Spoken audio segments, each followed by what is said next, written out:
Now, we brought you a story of 14-year-old Livingstone who has two dreams: to return to school and to learn how to use a computer. Today, we bring that story again because Livingstone is yet to have any concrete help. He's paralyzed and has no wheelchair to achieve his long-cherished dream. Here's a story I brought in when I visited Livingstone in the Volta region.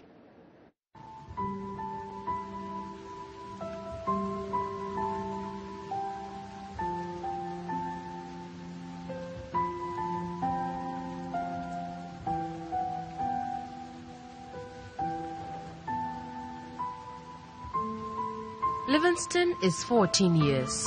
For the first 6 years of his life, he walked, ran, and played actively with his peers. But all that has changed. He now describes himself as someone who stuck to the ground. A heavy bag fell on him from his mother's wardrobe, changing his life completely. His mother, Rosa Hianyo, claimed because she had no money to continue medical treatment, her son became paralyzed. Livingstone manages a smile on his face, but recounting his story is not pleasant. So his mother tells his story. Pacho, Kolano, Panya 6 years na, yedi Ghana must go to Konya Tebunisu, Anna, Yabai no see or Tamana, bag in a bonisu. Enti or Hoa, Ananati Sisai. Meshe Nani don't penny na APAP. Nti ya wo na ebe sin ko ni papa ho ngoga na ono so ko se sika bia ma no se omo enua adro bia ma no nti adro no omo nua ma no sa wo ngoga sa na so onya yare sada. The impoverished state denied then 6-year-old Livingstone a decent and immediate medical treatment. Rose, who had run out of options, treated her ailing son at home with whichever herbs friends and family recommended. She narrates Livingstone only got worse. At best, the home remedies could only heal his sores. Desperation set in, but with no money, Rose took the boy to a prayer camp for healing. Although the little boy's sores were no longer oozing blood, he had lost his ability to walk. Rose alleges that her son's inability to walk annoyed her husband so much that he even wished his son dead. The father called his son worthless. Adichi kosiara no pana misi asese mi kokoma kolano tam. Enti kokona akolani numno ni papa na bejina gate na anu. Na no kasa o chira kolani se odi abebi a woti no wasewi wasewi wu sisia nyanka same tu amuna na masio ana me yema shi mi prekupe.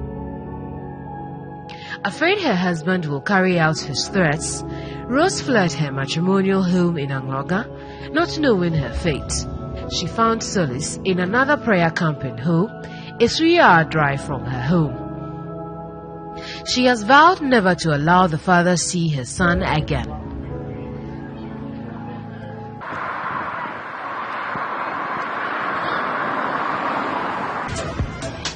I made my way to Angloga to locate Livingstone's father, David. After interacting with him, he reluctantly agreed to an interview. He admitted that poverty prevented him from giving his son good health care. Because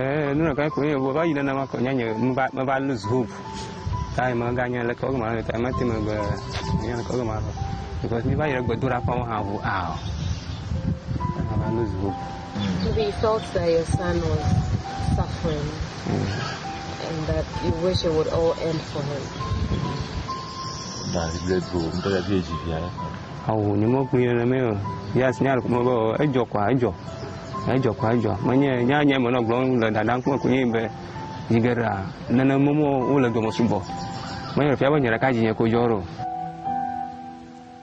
The narrative changed. Back in Ho, Rose is upset that her husband could not own up to his words. Asam papa kaya de menti bida. Papa yɛrɛ lɔkɔ kasa yɛ no se ɔndu nya mo sa me ba fi o mo bɛkɔ. Bajo mi ankasa de metimi akɔ, but akola ni de me fa ne nkɔ. Amidst the accusations and contradictions, Livingstone had set his eyes on getting an education and fulfilling his dream of learning how to use a computer.